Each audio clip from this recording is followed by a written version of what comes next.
I am Probulus with 101 Reasons for Non-Belief, and this is our last of the reasons. There are more videos to come, though, that will summarize and compare and contrast our reasons.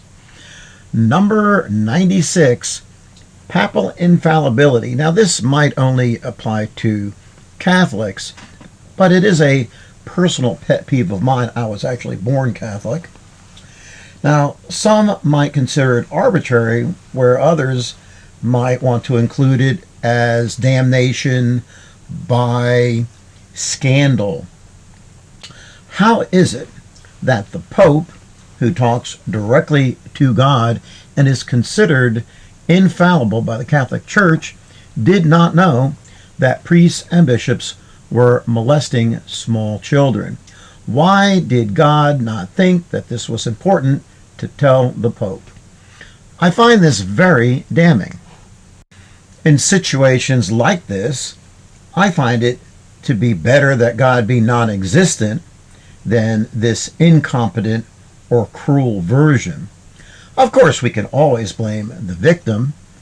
Nothing is God's fault. Everyone hears the voice of God, but he's apparently telling everyone something different.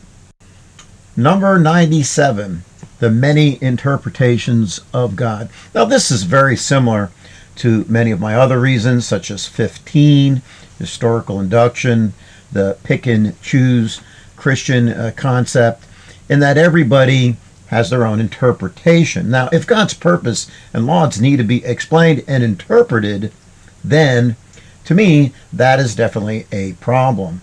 The sheer number of interpretations and denominations just confounds the problem that no amount of quoting Scripture can solve. It just makes it worse. Just compare the versions of Allah to Jehovah.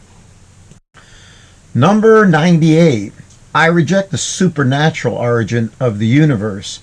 Now, while Einstein famously said God does not play dice with the universe, I assert that God is the dice. God is probability, because only probability existed before time, before anything, and that is the first cause. Now, this also dovetails and works nicely with any quantum state explanation of the origin of the universe as well. In quantum mechanics, the saying is that if you think you understand quantum mechanics, you really don't. Now, probability is a deity that does not require worship, only respect. We don't need the God did it as an explanation of the origin of the universe. Also, I recommend Lawrence Krauss's book, A Universe from Nothing, for more on this subject and quantum states.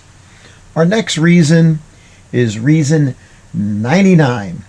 God is too big for any one religion. And again, this is more of a shout out to the coexistence sticker that you'll see on a lot of cars.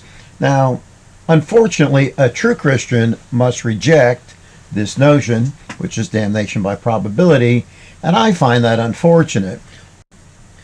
I don't have a problem with liberal theologians who believe all paths go to heaven. Unfortunately, with evangelicals, that's not the case, and it's clearly stated so in the Bible.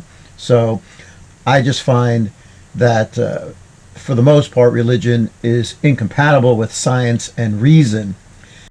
Even though this is listed as reason 99, note that it really is another representation of my number one reason, damnation by probability. Reason 100 is a late addition to my list, but I just had to add it.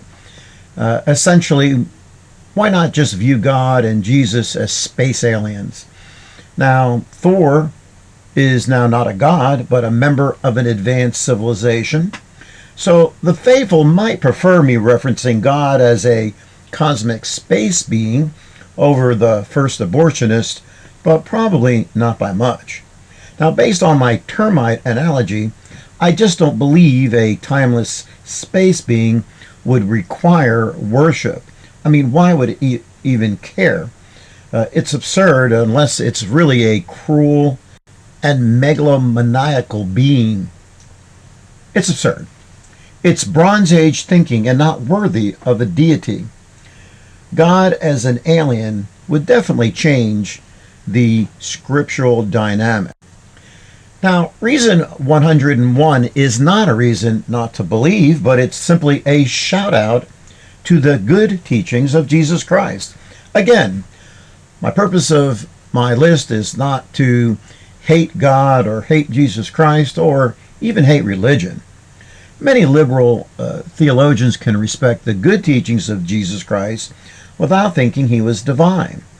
Now you might ask, if I don't think he's divine, why do I capitalize he for God and Jesus in my series and in virtually all of my books?